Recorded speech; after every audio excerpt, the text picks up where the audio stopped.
Tears of the Kingdom was a highly anticipated game before its launch, and the reason for this is probably because of how well Breath of the Wild, the previous mainline Zelda game, had performed.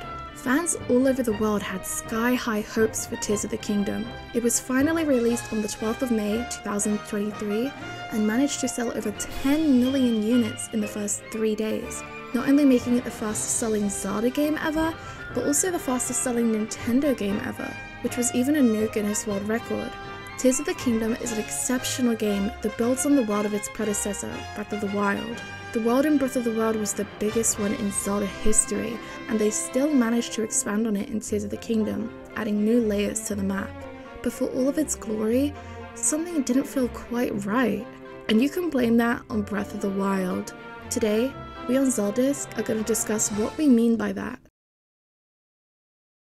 In 2017, Nintendo released the revolutionary game Breath of the Wild. It quickly became a huge success amongst the gaming community and brought the Zelda series a ton of new fans. The open world aspect was a controversial part of the game at this time, as the series hadn't done anything like this since the very first game, which was simply just titled The Legend of Zelda. It has since become one of the main aspects of the game that the fans enjoyed the most. The open world worked so well, and the feeling of discovering a new area was truly unforgettable. The Zelda series has always been about discovering new places and new secrets alike, but it had been nothing compared to the exploration in Breath of the Wild.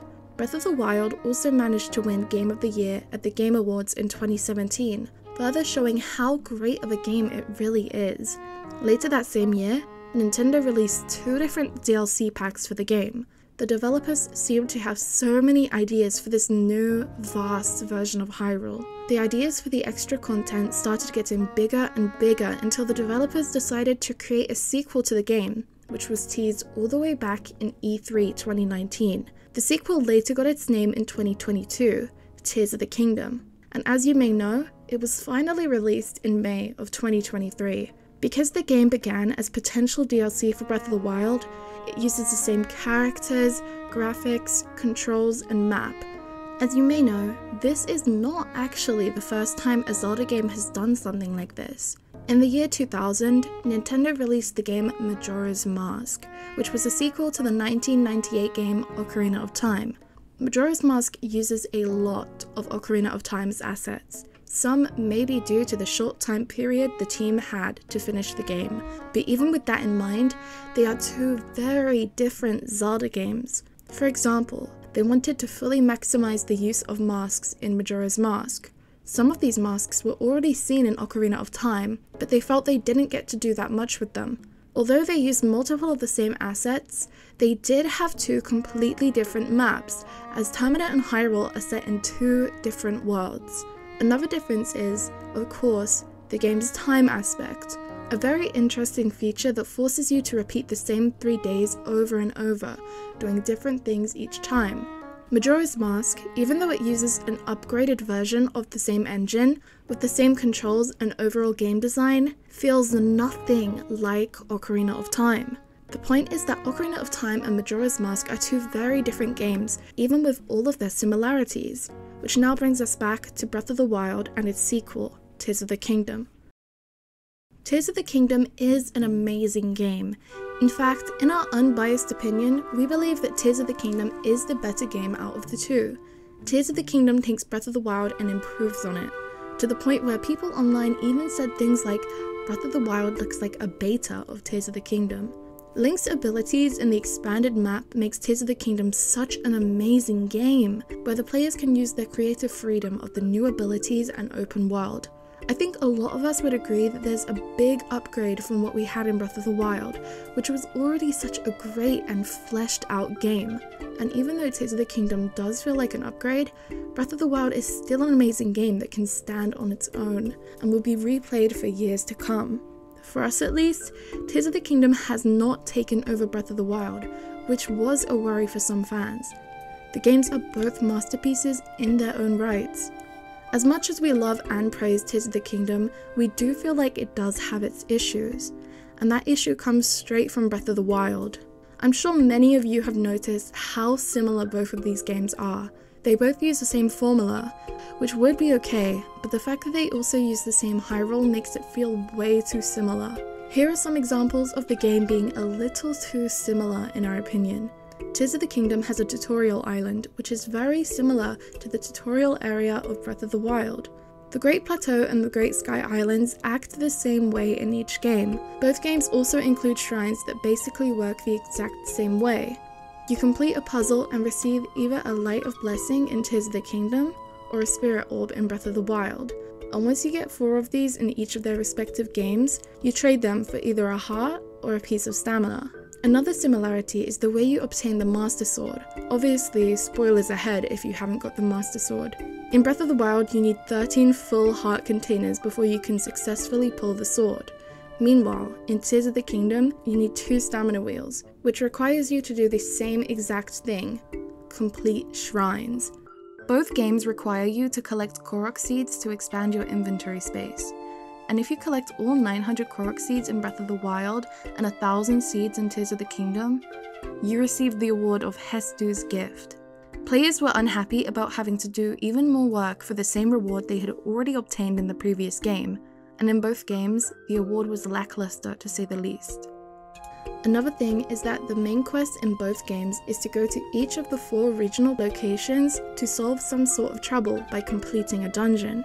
Fortunately, the main quests in Tears of the Kingdom are a little more complex than the ones in Breath of the Wild, but they're still very similar. Zelda games usually do have the same type of formula. There's always dungeons, bosses, and a main quest line with a kingdom of multiple races that reside in their own areas of the map, but it's never usually this similar. Each game has its own unique feel to it, but Tears of the Kingdom feels like it's stuck way too close to the new quote-unquote Breath of the Wild formula.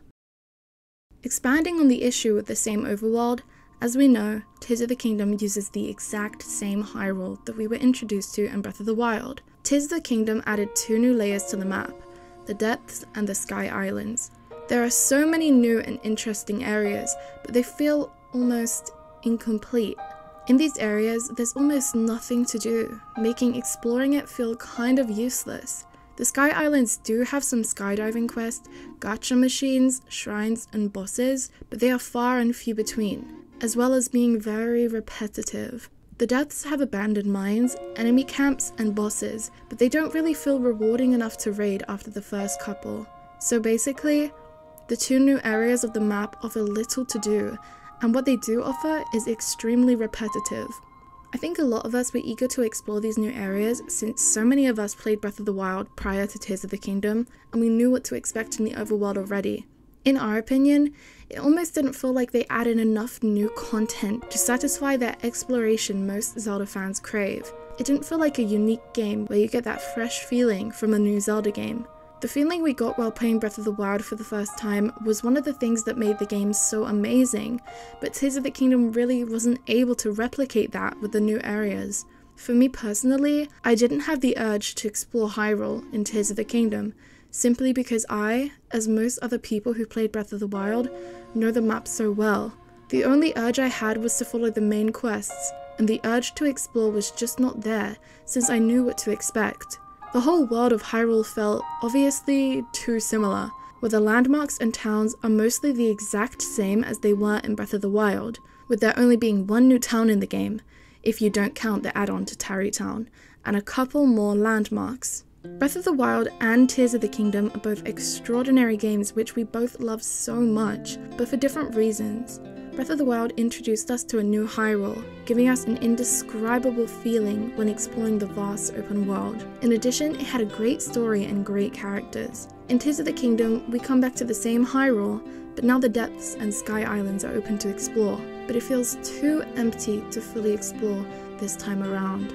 Tears of the Kingdom also has a great story and characters, and greatly improves on some of the flaws in Breath of the Wild. For example, the dungeons and the build-up to the dungeons are way more fleshed out and Zelda-like. The world feels more dense with content and NPCs in contrast to Breath of the Wild's more post-apocalyptic feeling. Weapon durability is way better because of Fuse, and Link's abilities make room for so much more creativity. In our unbiased opinion, Like mentioned before, we do think that Tears of the Kingdom is the better game out of the two, but it would kind of be that little bit better if you didn't play Breath of the Wild first, which a lot of us did. And since it's a sequel, many people feel like they have to.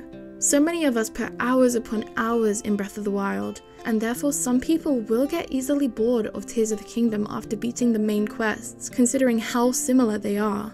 If some of you watching this have only played Tears of the Kingdom and not Breath of the Wild, we feel like you probably wouldn't have enjoyed the game as much if you had played Breath of the Wild before, only because of how much the exploration part of the game makes an impact, considering how gorgeous and magical it feels. We even think that Tears of the Kingdom would have had a better chance at winning Game of the Year 2023 if this issue didn't exist, because as previously stated, we believe that Tears of the Kingdom is a better game than Breath of the Wild, where mostly everything is an upgrade. Not you.